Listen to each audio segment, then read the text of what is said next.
Since burning, all space is filled with the fragrance. All Buddhas smell it from afar. Auspicious clouds gather everywhere. With utmost sincerity, all Buddhas appear.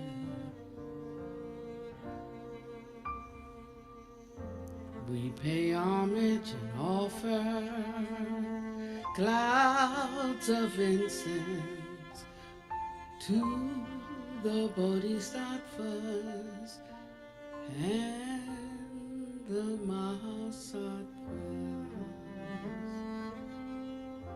We pay homage and offer clouds of incense to the Bodhisattvas and the Mahasattvas. We pay homage, we offer clouds of incense to the Bodhisattvas and the Mahasattvas.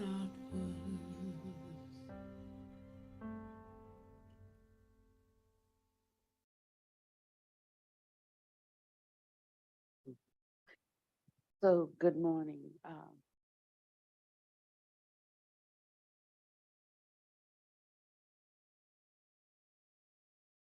One's mind should always be instant, in season and out of season. That means when things are going good and when things are not going good. The capacity to be present in any given minute with whatever is going on is supreme. And it's the beginning of being able not only to get wisdom, but to hold wisdom at any moment and in any situation with anyone. Wisdom is a little bit different than our normal sentimentality. A sentimentality is a step. We go from being barbaric, to being civilized. So we learn how to build up our empathy, our feelings for one another, our care for one another. And some people think that that's the topping off, that's the highest that one can go, but that's just an intermediate state because there's a space of spontaneity that allows one to be in the present moment without being pulled down by it, bogged down, attached to it, so that one can see clearly how to maneuver, how to look at first, how to understand the current moment, and then to know the best action to take. So sometimes we think of a Buddha, an awakened one, being omniscient, all-knowing, and sometimes it's expressed that way, like the Buddha or the Buddhas know everything. But if everything has an illusory nature that is undergirded, good morning, Bill, that is undergirded by emptiness, then there's really not anything to know future-wise. Do you understand what I mean?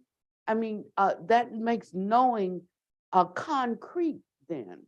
So when something happens, I know this and apply this. When something is going on, one already has a concretized view. But causes and conditions co-arise. And that means that there is no one view. So we have a general orientation to things, but where prajna or wisdom comes in is that it is specific to the moment. And without that specificity, is that a word? Then we don't actually have ultimate truth, the ultimate truth of that moment, So in our class yesterday, there was some talk about uh, ultimate ultimate truth, and it was so refreshing to hear for a Buddha master to like enlighten us regarding that. And so he says that there's two conditions. You know, we think of ultimate truth as one thing, but he said ultimate truth is not one thing. Ultimate truth is two things. It is the truth of, and it is the truth according to the capacity of the people to enter into it. So it takes both sides of that for something to be the absolute truth. So we talk about the absolute truth of the Dharma, for instance, but if one can't apprehend that, that means that one does not have the capacity, you know, to hold that truth, then the absolute truth has not been expounded. It's only expounded to the extent that the hearer has the capacity to assimilate it. Are you with me? And so we need to make sure all the time, you know, when we talk about, I'm having some deeper insights into frivolous talk. Frivolous talk could be high Dharma that nobody can understand. That's frivolous talk, you know, because there has to be the impartation of it, and there has to be the receiving of it. So I had a talk with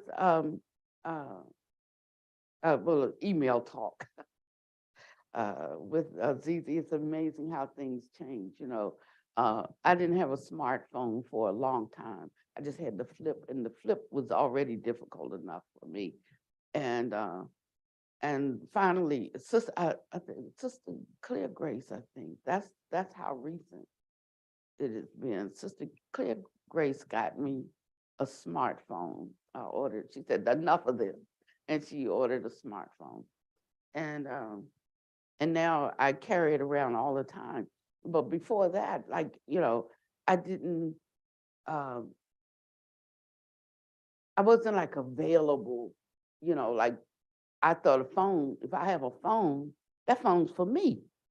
It's for me to be able to call you.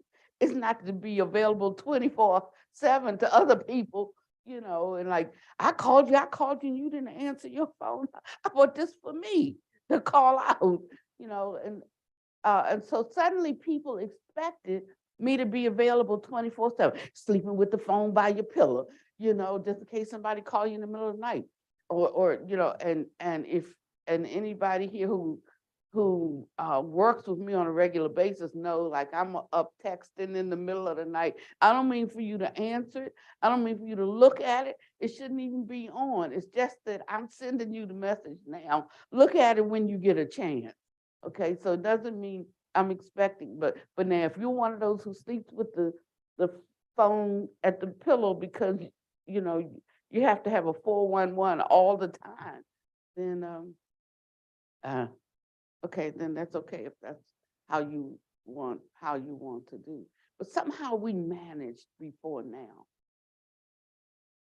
without every moment having to be available, creating, you know, more stress for ourselves than may be necessary.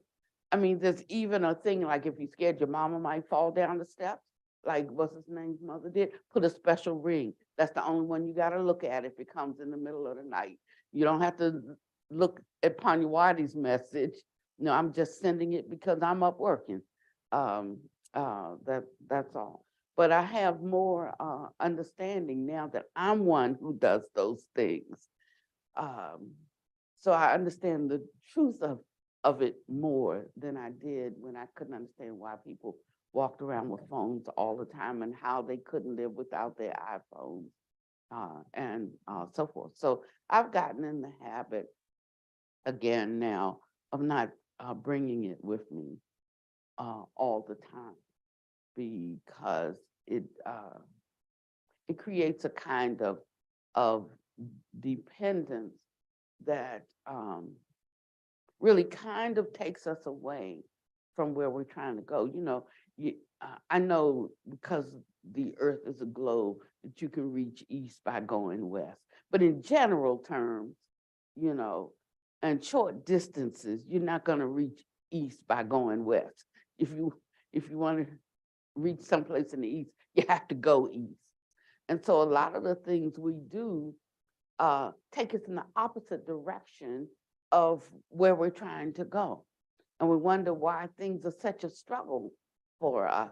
We're trying to take up principles and methods to apply in our life, but yet we're doing things constantly that are opposite to the objective of the methods that we're trying to take up. So I want to share with you a little bit from 3 different, because I'm not sure where I'm going, which way, well, I know where I'm going. I'm not sure which route I'm gonna take, so we'll just have to like kind of let it play out.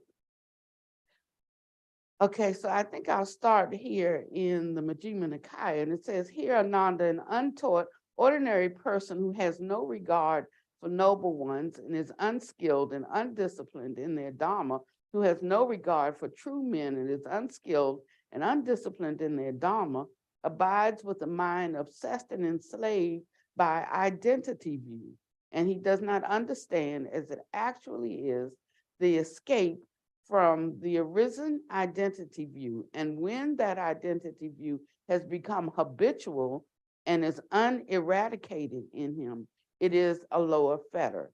And he abides with a mind obsessed and enslaved by doubt, by adherence to rules and observances, by sensual lust, by ill will, and he does not understand, as it actually is, the escape from arisen ill will.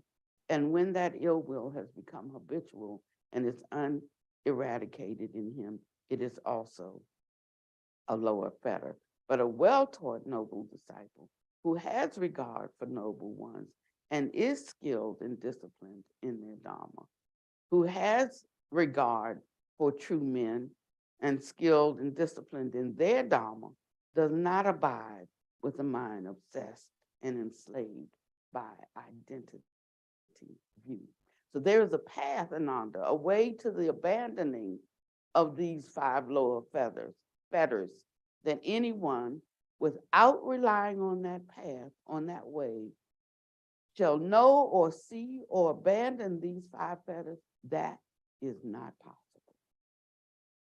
Just as when there is a great tree standing and possessed of heartwood, it is not possible that anyone should cut out its heartwood without cutting through its bark and its sapwood. So too, there is this path, a way to abandoning of these 5 lower fetters, that anyone, without relying on that path, on that way, shall know or see or abandon it. It is not possible. And so I like this because it talks about the Dharma being taught and why it's being taught for the cessation of personality. And he said, and if your mind does not enter into that and acquire confidence, steadiness, and resolution, then he can be regarded like a feeble man. So we like to take the Dharma and put it into us, like what's that phrase that we use? Oh, self-development. Like to put it into us for self-development so that we can be a better us.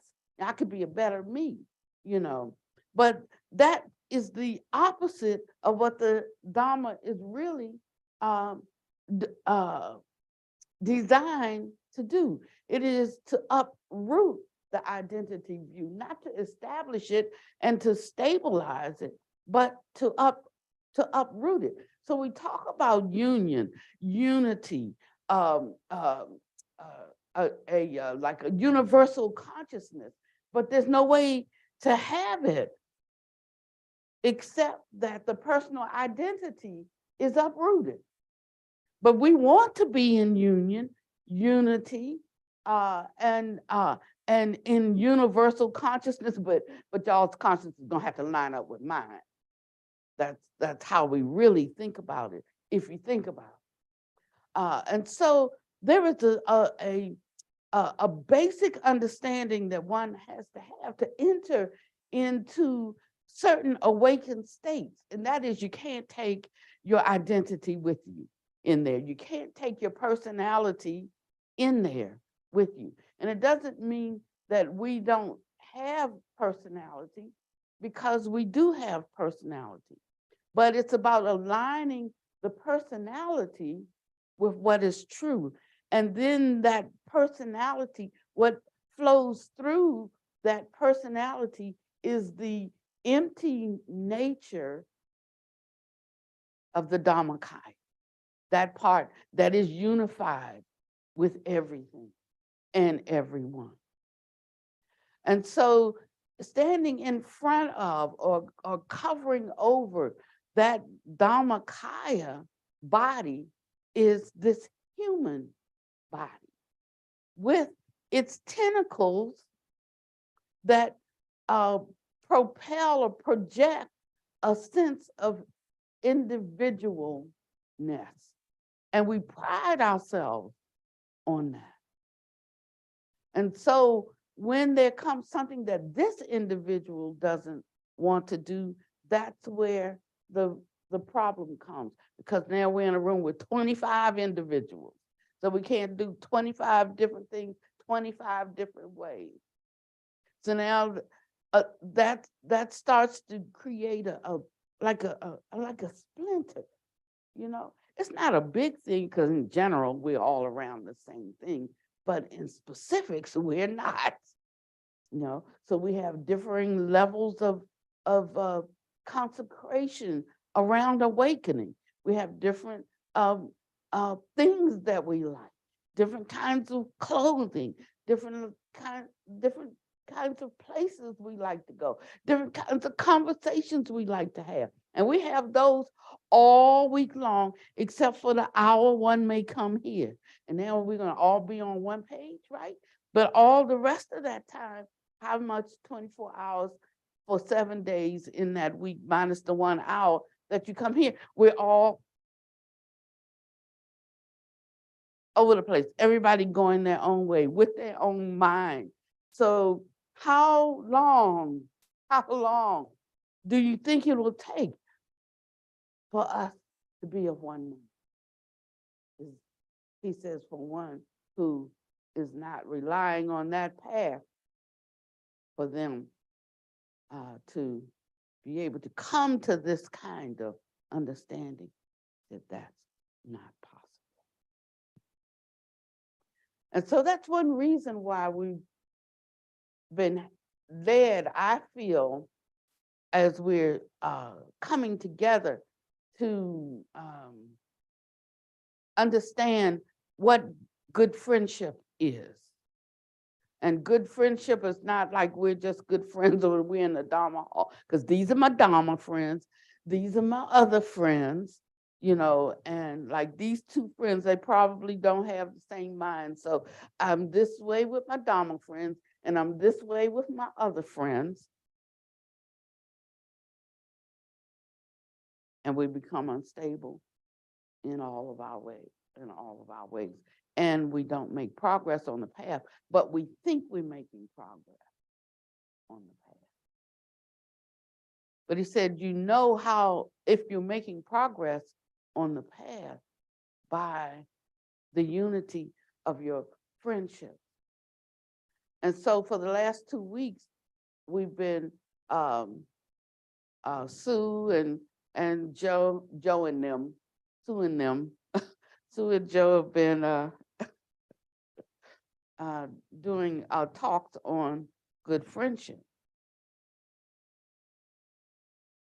And in the Samyutta Nikaya, I think this is the one that was the one that was read last week, right? It said, Thus have I heard on one occasion the Blessed One was dwelling among the Sakyans. And there the Venerable Ananda approached the Blessed One and paid homage to him and said, Venerable Sir, this is half of the spiritual life. That is good friendship, good companionship, good comradeship. And he said, not so, Ananda, not so, Ananda. This is the entire spiritual life, Ananda. That is good friendship, good companionship, good comradeship. Now, this differs from the one that's in the Majjhima Nikaya.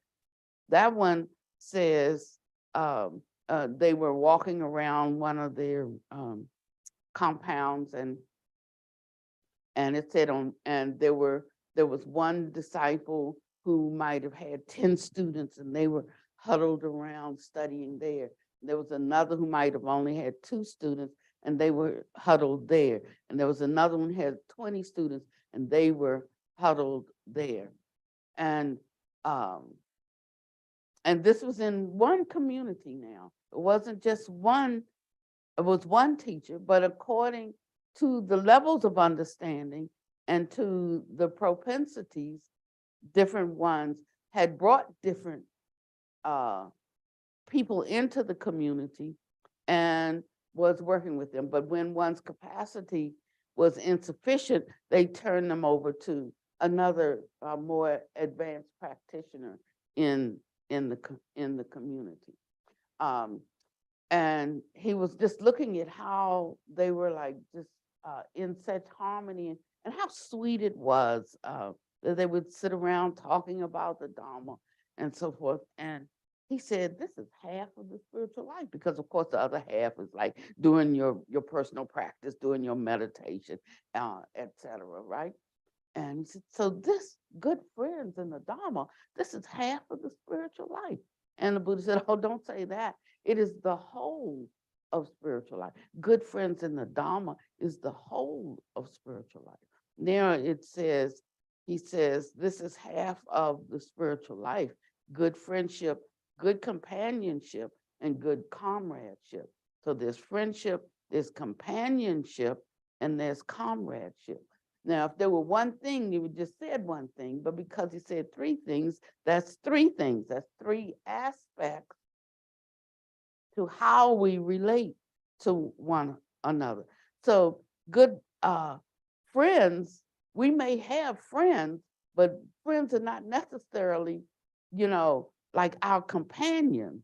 So there's a different level of relationship between a companion, one that you live with, one who knows your intimate secrets, one who knows, who has your, so friends can range. A companion is a friend, but friendship can range from companion to frenemy.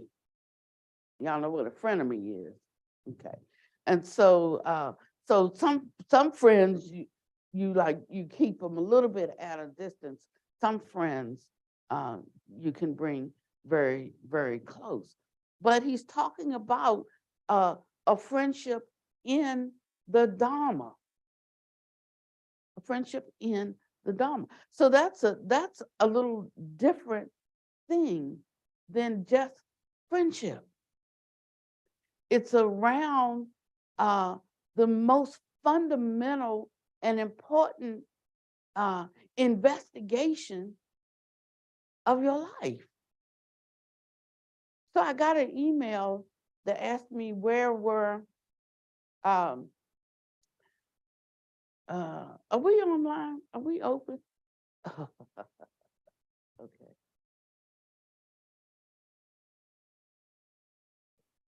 I want to keep my friends, so I can't tell this one.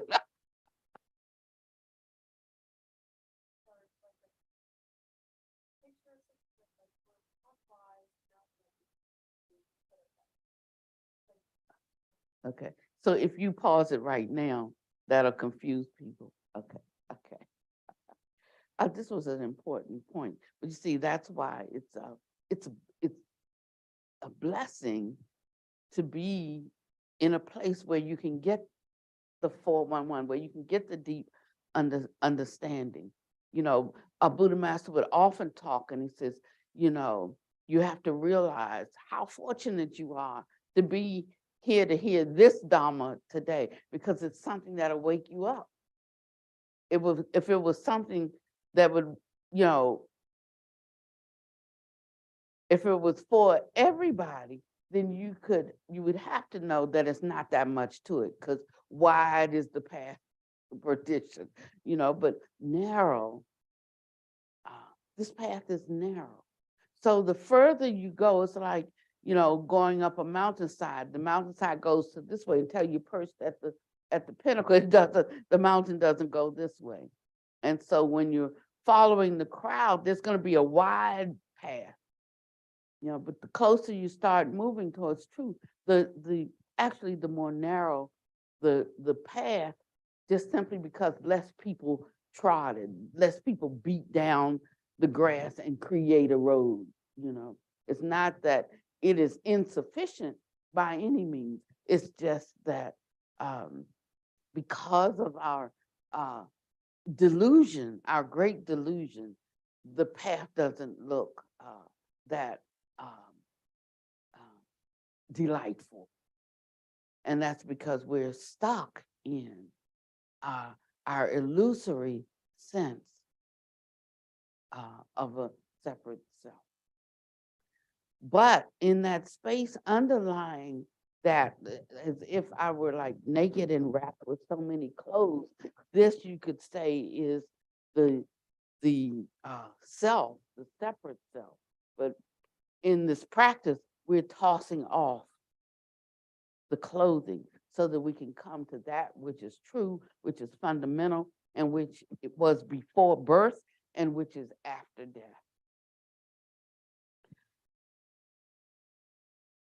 And so he talks about these three levels or aspects of friendship. So you have like a level of friendship where you're cordial, you get along with people, and you come together around different things, because we have different needs in our life. I mean, like I need food. Dharma is not vegetables, you know. So there are things I need to be able to communicate and put words together and sentences and paragraphs and a talk. Dharma is not that, you know. So I needed the third grade teacher and the fifth grade teacher, and we need a means to be able to communicate, even if that means is imperfect, you know. So Dharma does not take care of everything. So we need to have friendships. That goes with being in samsara, in this world. We need to be able to speak, talk, because some do, like the Aboriginals in Australia, even today, they're still communicating, you know, telepathically. And so we talk about the supernatural powers that one attains when they reach certain levels within the Dharma, like that of wrapping mind, reading others' minds, or even communicating, you know, via telepathy, or having the capacity to see things at a distance that are not present right in front of you. And there are 5 lower supernormal powers. So if we haven't even gotten to the lower ones, we shouldn't pride ourselves in how much Dharma we know and what good practitioners we are, because it said there's signs to go with it. That's what I'm saying. Even for myself, after 25 years of teaching the Dharma, you know, there are some signs, but they're not 25 years worth of signs, you know. So I'm looking and I'm saying, you know, what have I missed? Not what have I gotten. I know what I got, what you get, you know, what you have, you know what you have. But if it doesn't take you to the full goal, then you need to look at what you don't have, not what you have. That's the only way we keep growing and expanding in this walk and in this way, is not fixing. Take all we can get, but don't fix our eyes upon what we have attained. What else is there? What is it that we are missing that keeps us from being, having the fullness of measure. And sometimes it's just like the desire to want to help people in a certain way. Like I want to help people, but I don't want to help people too much, you know. I don't want to help people beyond the space that I feel comfortable, or that takes me away from this thing that I like to do, or it takes me away from these people that I like hanging out with, you know. So and I have to even admit sometimes when a mind comes to me that I should be meditating or I should be studying the Dharma, like I might be thinking, yeah, but my favorite show comes on at in 10 minutes, you know, because it just so happened that it came to me at this time. And it was an invitation, you know, it was an invitation. Panyawadi, come up with me, you know. I'm like, Abuna, can you come back at 9? My show comes on at 8 o'clock. You know, I want to watch my show and then I'm going to get to it. Then when 9 comes, I'm ready, but the bus already left that intersection. And I'm becoming aware of how often I have missed that bus because I wasn't committed enough to drop whatever I was doing. And the thing is that as you move along this way, the nudges get more and more subtle. It's not like earth shaking. I remember when I was a Christian, and sometimes it was like this kind of unction, and it was so heavy, you could not ignore it. I could be watching Soul Train on TV, you know, because that was my favorite show. I'm watching Soul Train, and suddenly I'd be hit with something, and I have to go into a deep intercession for somebody. So I was sitting there bopping on the couch one minute, and then here's this portal opening up, and something's happening, and I have to turn my attention to it and begin to, you know, to intercede for somebody in a situation. It was so heavy, it could not be ignored. It could not be ignored, you know. But now, after 35 years on Paniwadi, I shouldn't have to beat down the door. I should have enough of a sensitivity, enough of a wide moving vibration to detect the slightest trouble over there. Do you have that? That's what I'm saying. I mean, there are benefits that come with this.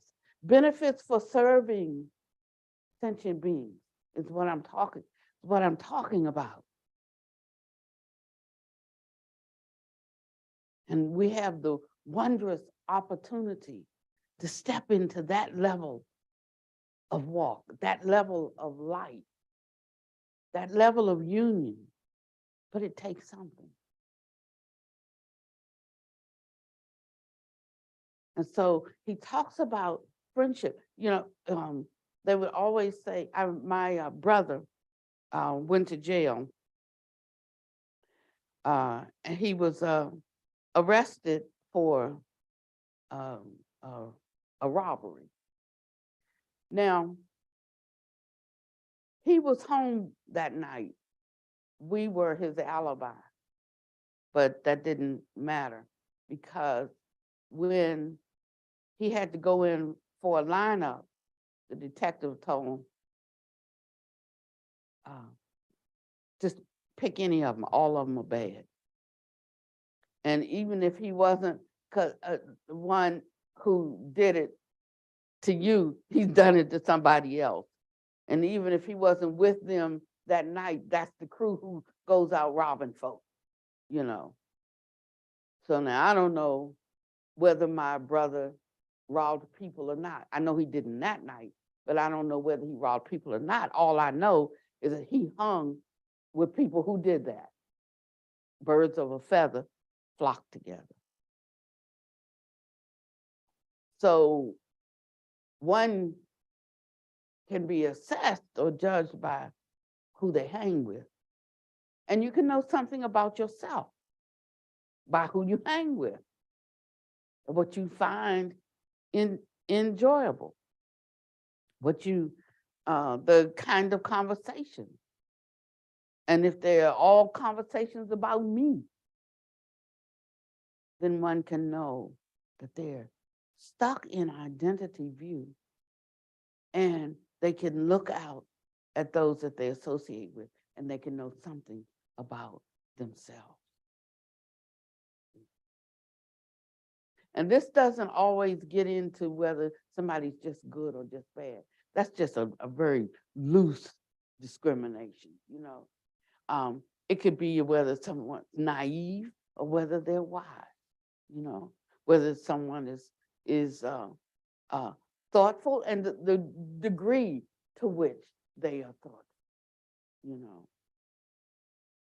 All of us are thoughtful concerning someone, but how wide does your, you know, thoughtfulness go? Is it just me and my lover, me and my children, me and my family, me and people who look like me, or me and, you know? So these are the ways that we can know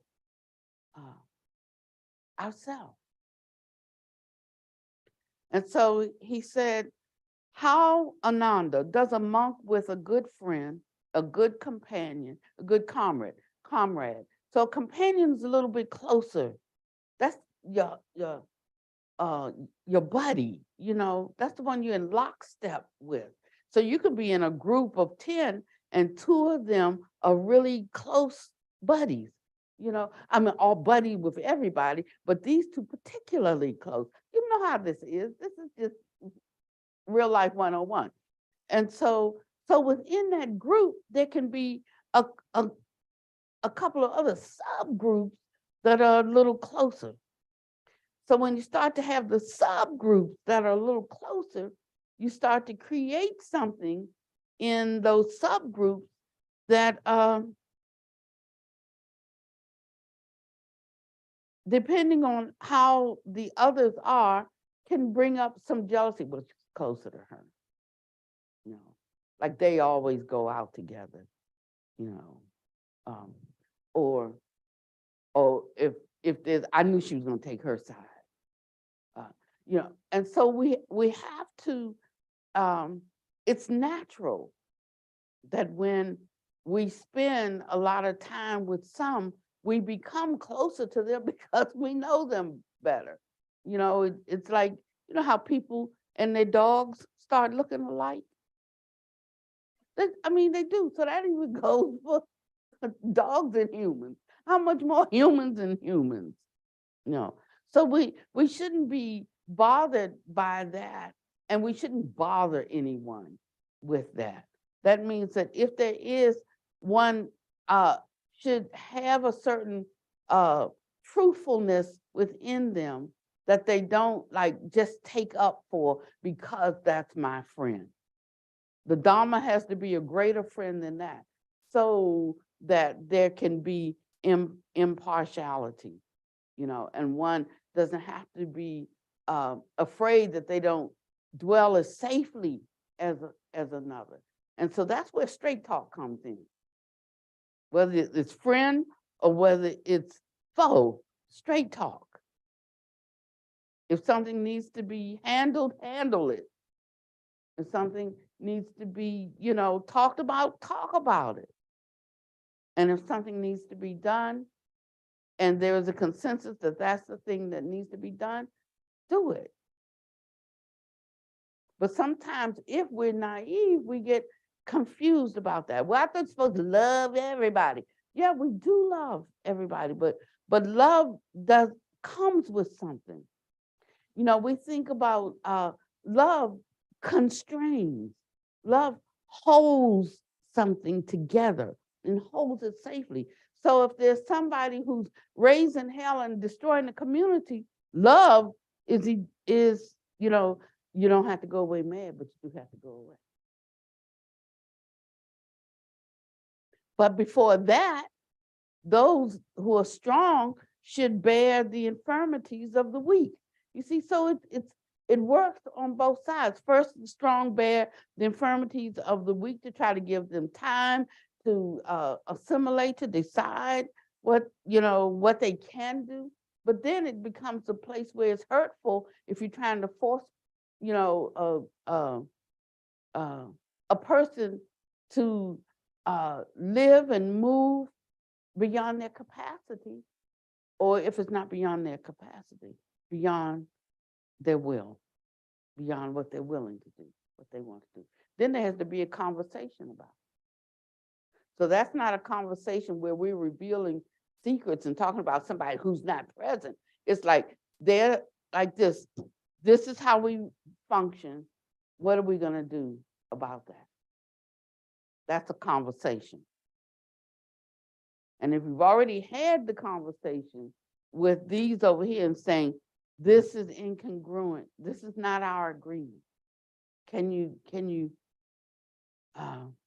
Are you committed to what you said you were committed to? In action, are you committed? And then you let causes and conditions play out. It's not always the way we want it. We want everything to come out the way we want it, but most things don't come out the way we want. We're lucky if we have one or two things that come out the way we want it. Don't be fooled, don't be deluded. But that is life in samsara, because it's based on cause and condition. And however many people are involved in the situation, that's how many causes are creating the next condition. And that's the truth of things. So if you want to know why we don't have peace, it's a no-brainer. You don't even have to ask the question. We all can't get along because we're not all of one mind. And so throughout the day, one in where we go and who we associate with, one should be asking oneself, of what mind is this? You know, so that I know where I am, so that I know who I'm with, so that I know, what I'm doing and what my part is. How do I participate in the unity of the moment? And if I find that it's something that my heart can't unify with, then how do I gracefully step out? How do I exit? This is following the Noble Eightfold Path. You see, so this is where I'm going, and then I'm 47, okay, and then I'm gonna top it off with something that Buddha Master says. You have to realize that the canon was comprised by monks. So you have the monk story in our holy books, right? But the Buddha said he had an equal amount of male monks, and male monks at that. So they just didn't have our voice in this at all, except stay away from those women, because they'll make you sin. That's, So, but he said he had an equal amount of male monks, female monks, male lay people, female lay people, equal amount. Okay, that's a good number, because as you can imagine, there's way more lay people following the Dharma than there are monks. I think for female monks, we got about 30 in this country. And although we have tens of thousands of male monks over in the East, we have billions of people in those Buddhist countries. So the number's more like 99.999999 to one monk. But our holy books have passed it down from first our monastics. And so they wrote that which was congruent with their lifestyle and their view. Thus have I heard how I heard it. So that means that even when I'm sharing something in here, I could be saying one thing, and depending on how a person hears, how they organize data, and what kind of life experience they have had and are having, everybody in here hears something different. Even I'm hearing me, and I'm hearing something different too. And part of how I hear, depends upon the refuge that I have taken in my teacher. Because I hear as I have heard. So I organize things in a certain way. And maybe if you haven't heard those things, you can't organize things in that way because you haven't heard that. And it doesn't mean that my hearing is right. That's just how I hear. And in my imperfect state, I share as I have heard. And so that's why I want to top it off with something Buddha Master says. But he goes on and says, and how, Ananda, does a monk with a good friend, a good companion, and a good comrade? Now, when we speak of comrade, we think about battle. We think about, your service buddy. That's the one that you entrust your life to, That's the one who has trained diligently so that you can entrust your life to them. So if you haven't trained diligently so that a person's life can dwell safely with you, you shouldn't say, I'm your comrade. One should know oneself, whether one has that level of commitment, whether one is that trustworthy or not, whether one is willing to give one's life for another. I remember I had a vision one time, and I saw this thing, and then I heard a question was posed to me, and said, could you die for a friend? And I said, I think I could. I think I'm pretty sure I could die for a friend, And then that voice said, dying is easy. Could you live for one? I was like, oh, I don't know. I said, suddenly I realized I was being called to a higher love walk than I had been in before. And I thought I was in a pretty high one then. But now just that one question being posed to me, oh yeah, you could be the martyr, you could die for a friend, but can you live for one? Can you live your whole life for others?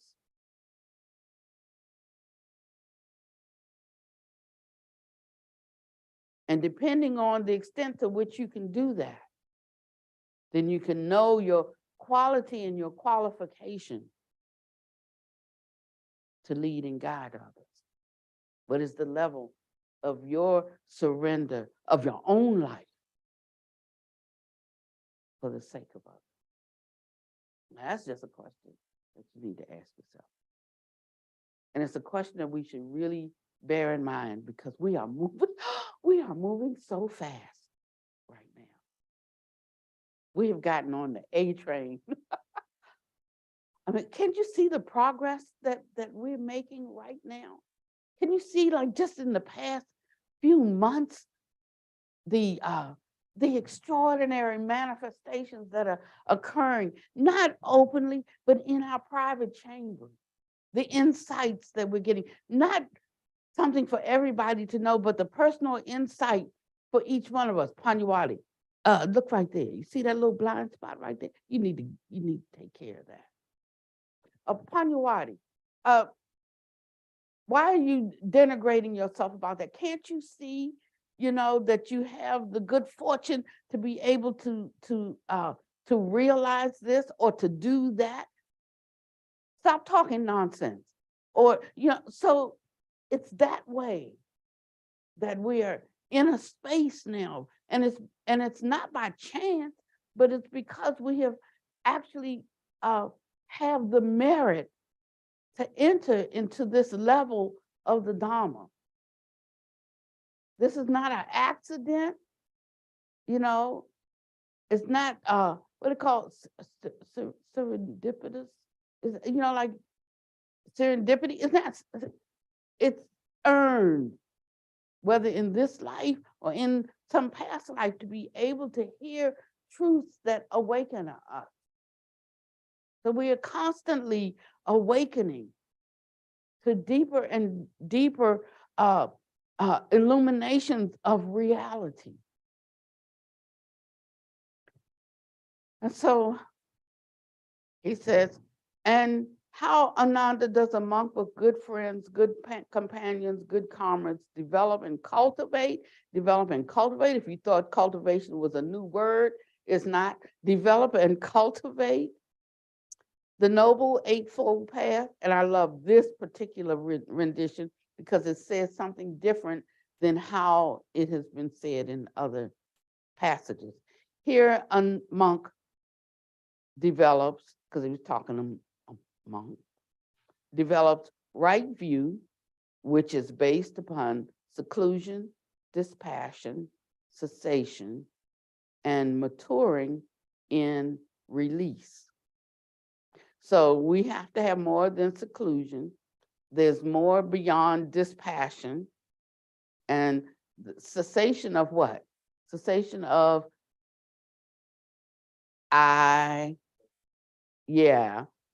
maturing in release. That's where the freedom comes from.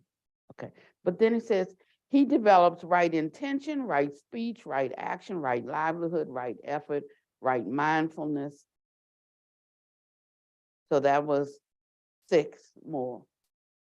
And then he says, right consciousness, which is based upon seclusion, dispassion, and cessation, maturing in release. So there were 2 of these 8 aspects of walking the path: right view and right concentration, right? Which was based upon seclusion, dispassion, and cessation, maturing in release. So that's how drawing away those 2. The right view is the view that we get from those that we consider wise. In other words, the Buddha, Dharma, right view, and right concentration, which is our reflection, our continual reflection on those views until we assimilate those views. So the you do you thing needs to go away. It's not we do us. It's not like that. But that one who is bound can unbind himself without the voice of another. It's said in one place, that is not possible.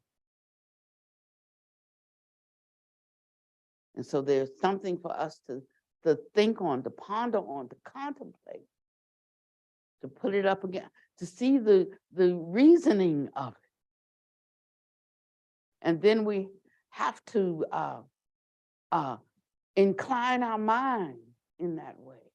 And when one's mind is inclined, as a man thinks, so is he in this world.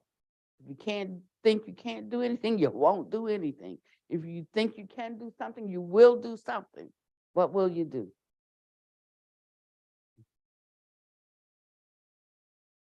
Yeah. And so that's how we begin to shed our ignorance and our delusion. But that's just the beginning. It takes these other 6 things, right? Right speech, right action, right livelihood, right intention, right effort, right mindfulness. All of those things, those are action-oriented acts. That's an oxymoron, but you know what I mean. That means that 6 to 2, our cultivation necessarily involves our engagement with others in the world. That's where our effort is placed. Now, if you're a monk and you live cloistered, you have that community. If you live in the world is your community. That's why it's harder, they say, for lay people. Not because lay people or the lay life is in any way deficient, except that it just makes it's broader.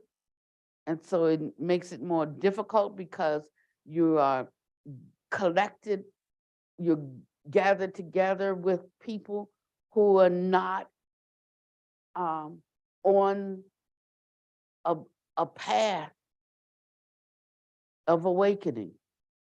So, like at least in a monastery, they are committed to some path that they could create more harmony around that objective. But in the world, you got everybody and everything. And so that's why it's more difficult. It's not that it's deficient. And so I'm sorry if the priestcraft mentality has crept into the teachings to imply that it's more noble to be a monk, because that might not be the ripening karma for you in this life. So to try to be that when that's not the ripening karma would be a mistake. You just come in and tear up the monastery and relegate yourself to 5 hell realms after that for all the damaging effects of your presence. So, so we should have some wisdom about these things. And one should find themselves, or should be content in the estate in which they have chosen. Don't play double dutch, in and out, in and out. Don't play double dutch, because it affects everybody.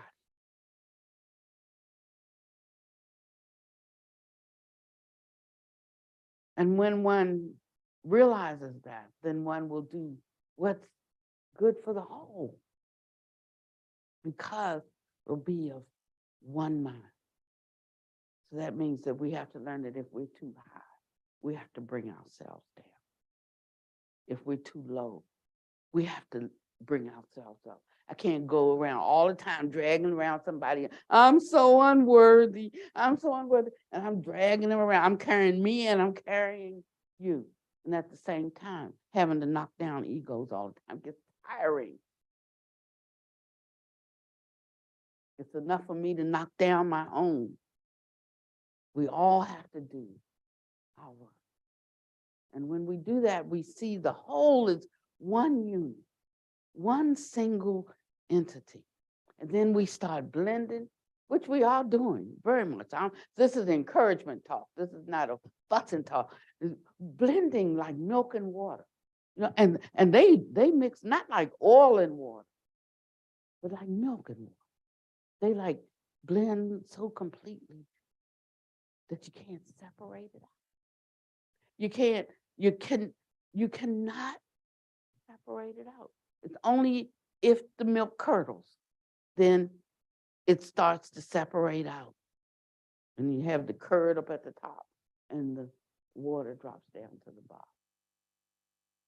So it takes an action of that goes against the stream to destroy the harmony. And so whenever we see disharmony arising, we can ask ourselves, wherever we are, in whatever situation we're in, what little bit of vinegar was dropped into the mix that caused the solution to separate? And did it come from me? And if it did, how can I rectify? How can, that's having the clear vision and having regret. How can I avoid doing it again in the future? How can I make restitution? And how deeply will I, in the future, take refuge in the Dharma, in the Buddha Dharma, in the truth? Okay, and so we see then that right speech, livelihood, and intention, effort, mindfulness are action oriented, and then two are contemplative. One is view, so that one hears the teaching. They contemplate the teaching. It's not like hearing the teachings and as quick as it's coming in, going in one ear and out the other. As quick as it's coming in, like, I disagree with that. I don't know about that. I wonder why she said that. No, it's not that way. But it's being willing to take in something, to see that when we shake it up into the rest of what we're made of, with any bit of that help us. That's the attitude that one forms around hearing the Dharma. Not to fight with everything that comes in. I disagree with a lot of it myself. You know, just because, but I know I'm in a deluded state. Maybe not as deluded as some, but certainly still deluded because I still suffer. That's how I know. But to the extent that I have applied the Dharma, or to the extent I decide that, you know, enough suffering for today, I'm going to look at this a different way. You know, I'm going to line up with the Buddha and not be attached to that. And then the minute I can do that, then the suffering's gone. Oh, I see. You know, but just before I wasn't willing. I just want to be mad one more hour with them, and then I'm gonna put it away. It's like that. I'm burning all the time. That my last hour, I'm gonna really dig in deep because I'm making a vow now to let it go, right? So before I let it go, I'm gonna go through everything I feel about it. You know how we do. And then now I'm done with it. I'm done now. But first, let me just get my last little digs in, you know, then I'm done. So we know we're like that. Instead of when it first comes, you know, or maybe it's like it comes so quickly that you can't even catch it. Before you even realize you're mad, you're already hollering and swinging things. You know, I used to take therapy when I was young, and that's why I knew I needed the Dharma. You know, but I would take therapy, and I tell you, the Dharma is such good medicine. You know, people pay their therapist $125 an hour and put $2 in the offering bowl for the Dharma. But I'm gonna tell you, that's what you get out of it, $2 worth. So they had at this time, you know, different things at different times. At this time, the therapy was you throw things, or you know, like to get off the rage. So they told my mother, okay, you know, so we started with eggs. This is therapy now. Yeah. And I have to say that it did help me some, because it made me slam that egg into the sidewalk rather than slamming my fist into you. So it was helpful, you know, I could get off my agitation. So we went through some eggs, you know. Of course, then after I throw the eggs in the backyard on the ground, now I got to wash it up. You know, you got to take the broom and wash it up. But, you know, and then I think we journaled after we did that, like how that felt, to be honest, that I'm angry with you. You know, I mean, we had to express, I'm angry with you, you know, and then throw the eggs. Then later it got to be rocks. No, I think it started with pillow first. It was pillow. And the pillow was too soft. It wasn't getting it for me. So then we went to eggs, and that's cleanup. So then we went to rocks. And then one time I was upset with my boyfriend, and I went and I got his pistol. I started shooting into the tree. And the power I felt in, pressing that trigger, releasing that recoil, just pure raw power, because I felt powerless. And I didn't want to hurt anybody. I just wanted to feel powerful. And I shot into that tree. And it felt so good. And one shot was enough, because I mean, it's hard on you shooting. And so I set the gun down. I came back 10 or 15 minutes later, it had recocked. This was the Waltham P-37 automatic. And I didn't know that much about it. So now it has cocked again. So I'm like, I can't leave a gun that's cocked with a bullet in the chamber sitting out, So then I had to fire it off again, set it down. Came back a little late, it had recocked again. And I had to keep going all day until I emptied the gun, until I emptied the chamber. And I never touched the gun again in my life. And I said, this is not the answer. Aggression does not overcome aggression. And I said, I need another teacher. I need a different way. And this was quite a while before I found the Dharma. But just the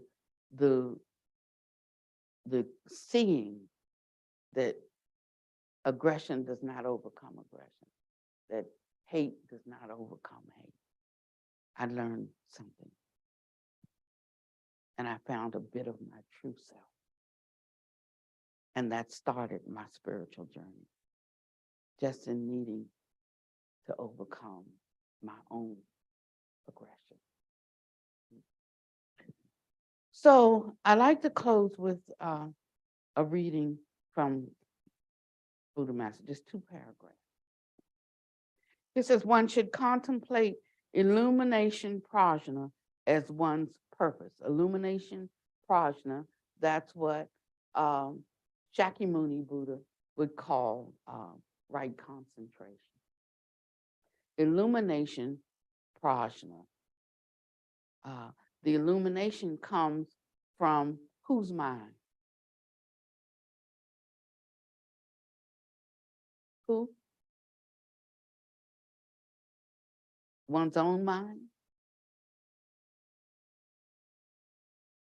It comes from one's, nope, good, all good try. Nope, this comes from establishing and knowing right view and sitting and contemplating right view, one's own mind. You have to have the light of one's own mind. We already know what Buddha's mind is. Has that made it our mind?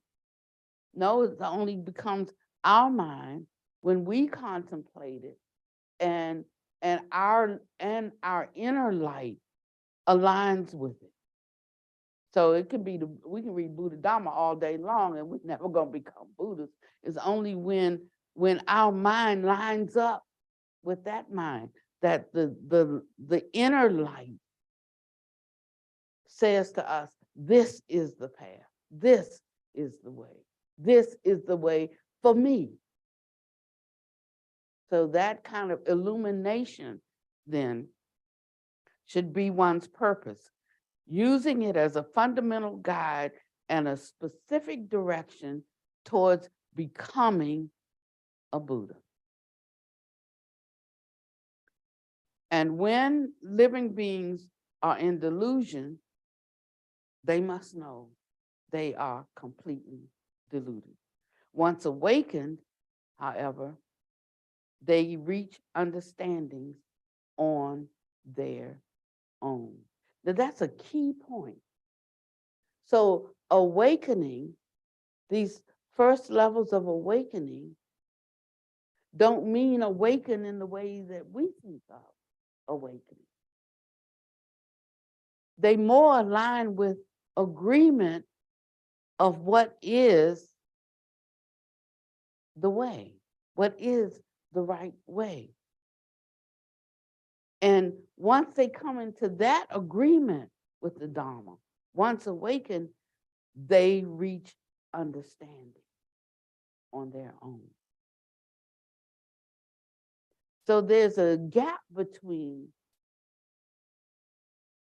assenting or knowing intellectually the Buddha's understanding. All the Buddhas are of one mind.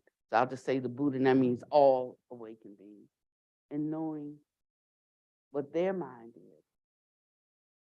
But their mind has, your mind has to become their mind. And when your mind becomes their mind, then you become one of that. All Buddhas are of one mind. And the only way that your understanding can become full is there has to be an awakening. So what's happening now is that there's awakening. Can you see? We are awakening. Awakening allows us to reach, however, understanding on our own mind. So it's what Buddha said. Buddha said, Buddha said, Buddha said. Yeah, but what do you say?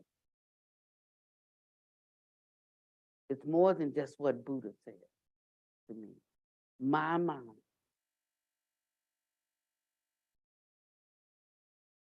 has to hold that same truth. It has to be individual to me. So that's a slight difference, but it's all the difference in the world. So yesterday,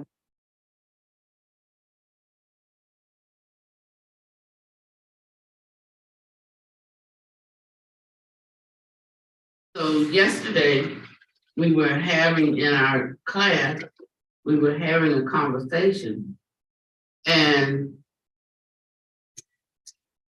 a question was posed, and then everybody started intellectually answering it. I'm like, look, let me ask a question. What's the purpose of this group here? Are we talking about Buddha speak, or are we trying to walk something out in these clarifying questions around our direct experience?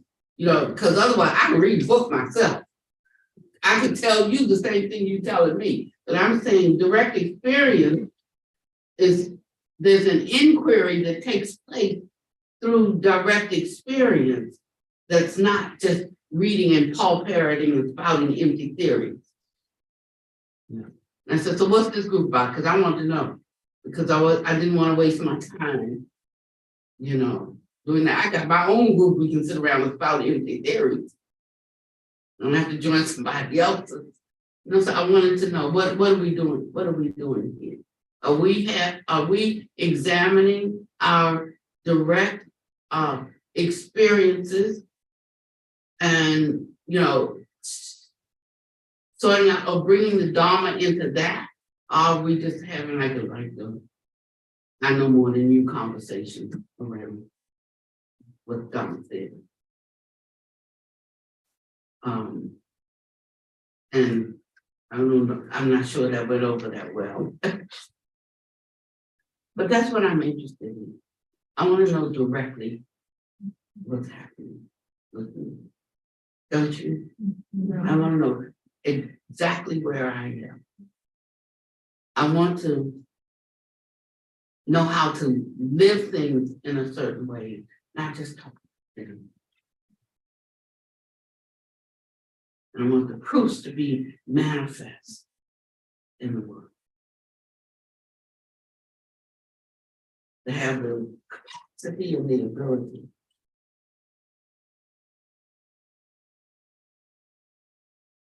to walk out the light of an awakened being. That's what I signed up for with this. And there's still time. As long as there's breath, there's still time. But we have to know the way to go. We have to know what is bad and what is not. What is not. He said, after you understand awakening, once awakened, they reach understanding. You can't hear me? Okay, I'll talk. You don't have a battery back here? I do.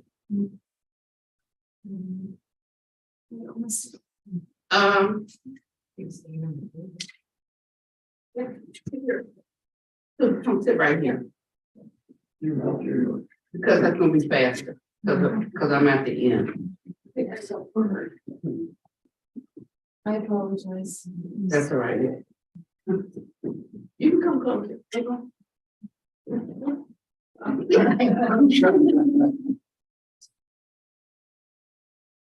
Therefore, once you take contemplative illumination prajna, that's concentration, shining the light of the Dharma on it as one's purpose, using it as a fundamental guide in specific direction towards becoming a Buddha. When living beings are in delusion, they're completely deluded. But once awakened, they reach understanding on their own.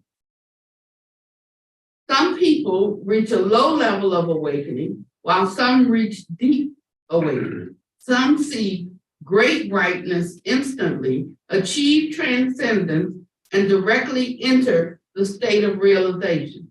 Awakening is reached through your own understanding. And after you understand a certain truth, the depth of your understanding is your own matter.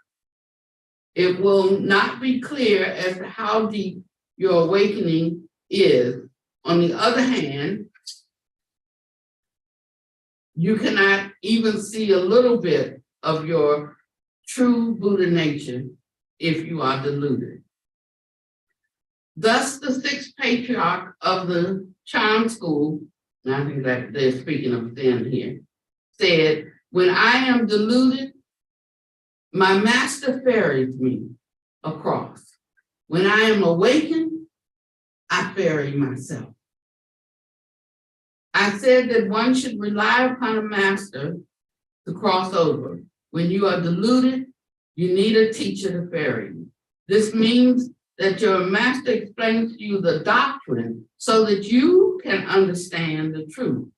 But after you reach understanding, you have to ferry yourself. The teacher simply tells you which direction to go in.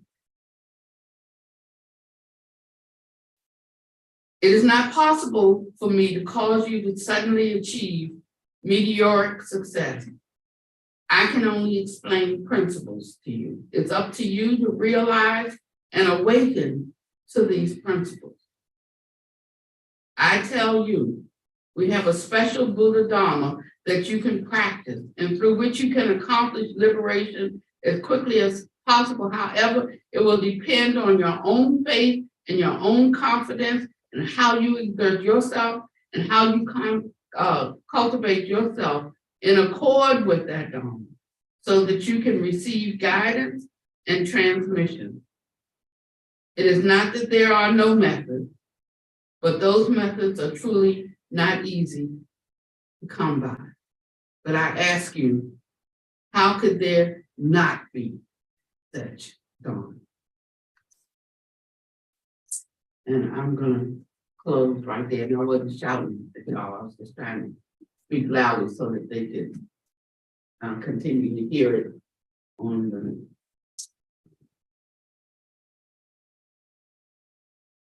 internet. So I like to, I don't want to say anything after that. I just need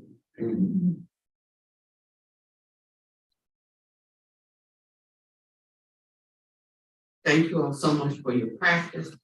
And thank you for your